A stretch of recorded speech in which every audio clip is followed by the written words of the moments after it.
when people say they play a GTO based style or a solver based style, a lot of people are not exactly clear what that means. Very often they think that means that you make a model in PIO, you look at how PIO plays in any given situation, and you try to imitate that situation as closely as possible. There's a couple problems with that. So first off, this is a situation where we have raised the cutoff in a 5-10 game. We raised to 3x, and then on the flop we can bet 66. On the turn we can bet 66 125, and then on the river we can bet 66% or 125%. Seems to be fairly standard and seems to be a strategy in bet sizing that a lot of regulars are using. So when I arrive on the flop, my opponent will check to me with 100% of his range, which seems to make a lot of sense on queen 8-3. My opponent should not be leading into my uncapped range very often. And then here on the turn, this is how we should proceed. So one of the first things that you're going to notice is that many of these hands play a mixed strategy. King 10, King Jack, Jacks even, 10s even, all mix between betting and checking. This strategy is very difficult to reproduce over the table. So one of the tests that I like to make, or I like to ask myself when I'm looking at a strategy is this strategy reproducible if I have the strategy in front of me as I'm playing? I would argue that given whatever, a 30-second online timer, I might not be able to faithfully reproduce this. After all, some of these spots require mixing to strange percentages. Am I really going to be able to bet ace-jack of spades 7.5% of the time? Probably not, right? I would need some kind of external randomization that I would not be able to use, in like a tournament setting, I imagine. So rather than try to memorize all of these hands, there's better ways to approach the scenario. Okay, so first off, let's use one of the important features that PIO has and evaluate what our EV is in the scenario. So over the course of this video so far, I let PIO run down, and we can see that our EV of this like classic style is 39,025. So we'll call this for now old and busted. Okay, let's look at some more modern alternatives that I think might be better both philosophically and in terms of execution. Okay, so rather than bet 66 here, we're going to make some slight changes. We're going to go down to 33, and rather than allowing our solver to both bet and check, we're going to force our opponent to check to us, and then we have to bet in position. We're not really losing that much accuracy in our model by forcing our opponent to check to us, because this is a board where our opponent was naturally going to be checking us to the majority of the time in the first place. Let's go ahead and build this tree, and we are going to look at this simplified strategy. So first, let's just make sure that this is what the strategy that we are looking for is. We check 100%, and then we bet 100%. So is this strategy reproducible if you have it in front of you? Obviously, if you have this in front of you, you should be able to duplicate this. Hopefully anyone who is capable of logging onto YouTube and getting to my video is capable of just mashing the bet button here. And more importantly, is this strategy reproducible over the table? Yes. If you can recognize this situation is good for what we call a depolarized range bet, then you get to play this strategy and then capture all of the EV of the simplification. What do I mean by capturing all the EV of the simplification? Is as this begins to solve down, we can already see that the EV of playing this strategy is at least as good or pretty close to old and busted. Old and busted, new hotness. So this is probably going to solve down to, let's say, it's looking like it's going to go down to like 39.20, something like that. We can just stop it. So let's look at these two different betting schemas. You can either play that kind of random mixed strategy that I showed you initially, or you can play this. If you look at the EVs, they run extremely close together, right? So if you play the first one optimally, right, the best EV that you could get against another optimal opponent, obviously, is going to be 39.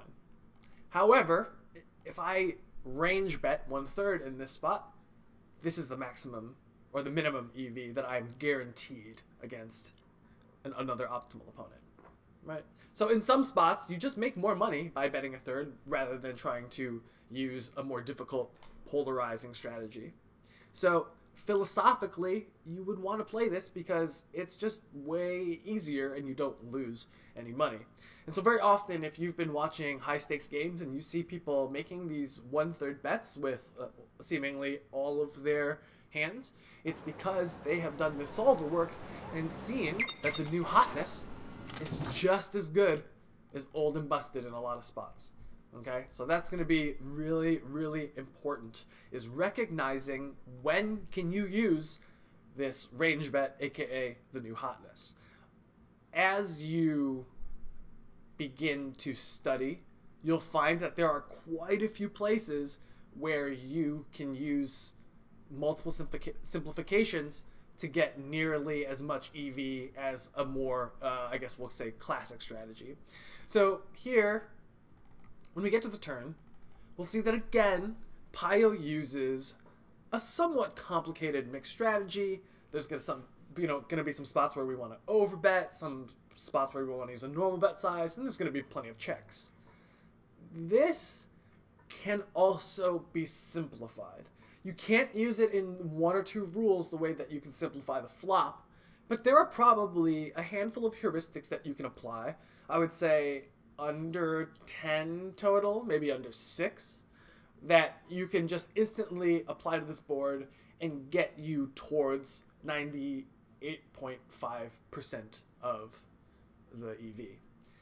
How do we find what those heuristics are? The first thing I'm going to do is, because I want to study just the turn, I'm going to create a subtree configuration.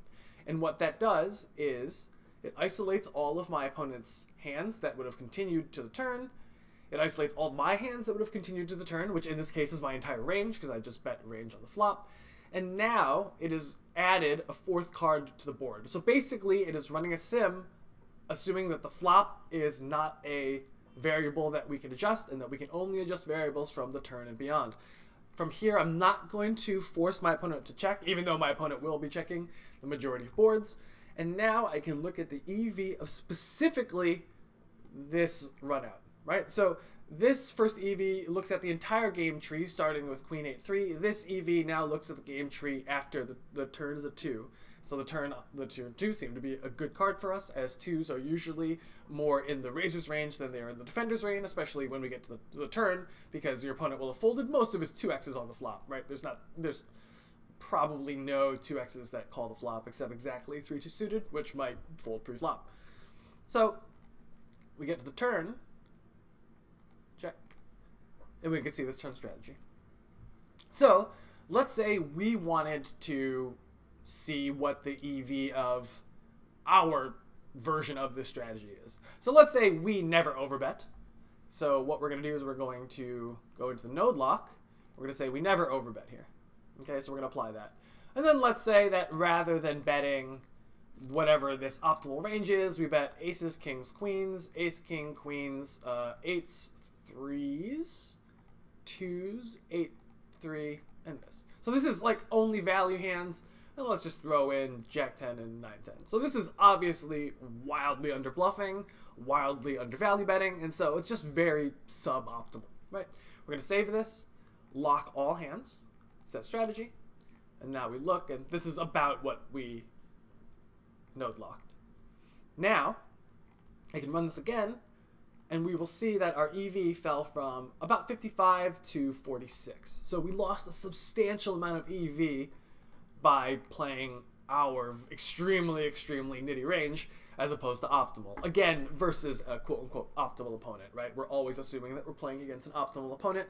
However, that's probably the best assumptions that we can make when we want to compare the EV of various strategies. If we just always wanted to say, oh, we're playing against a really, really suboptimal opponent, well, then we're just going to make money no matter what we do. Well, that's obviously not true in the extreme examples, but you kind of know what I mean. So, if you want to approach this 55 EV, that is what's optimal, basically what you can do is through trial and error, you can go into here, you can then say, okay, I want to add in some overbets, let's add in, let's make this an overbet, let's make this an overbet, let's add in ace 5, ace 4 as an overbet. And as you slowly begin to change the strategy, you can see, oh, is my EV going to go up or down? And so by adding those hands and by adding in overbets, we can actually see that our EV goes up. And so you can slowly begin to add in more hands until you get to approximately, I would say, like 54. And once you can regularly do this on your own and do it much faster, essentially that means that when you are playing over the table, your own brain will be able to quickly calculate, oh, what do I think is a near optimal range here for an attack or a defense. Once you know what those near optimal ranges are, then that's what you can use as a baseline to adjust once you have an exploit. I think that's one of the biggest things about pure exploit play, is that if you don't know what the baseline for standard or optimal is, how do you know when your opponents are deviating from it, and how do you know how much you should deviate from it to punish your opponents? This is a really useful tool to figure that out. So, for example, if I wanted to say that after I bet my opponent responded, this is an optimal response, but if it responded by calling way too much, I could go back and see that, my PO response is going to be to bluff way less. So very often you can just node lock your opponent, you can find out what the optimal response is, and then you can try to test yourself and see if you can get close to that optimal response. And the more you test yourself, the more accurately you can get towards the GTO approximation against your opponent, the more you'll be able to do that over the table. So when people say they're studying with a solver, essentially this is what they're doing. They're learning how to approximate how GTO would respond against suboptimal opponents when they have reads, and how to just approximate what optimal play looks like when they don't have reads. So I hope that helps. I don't have an outro video or animation, so I guess I'm supposed to say hit like and subscribe.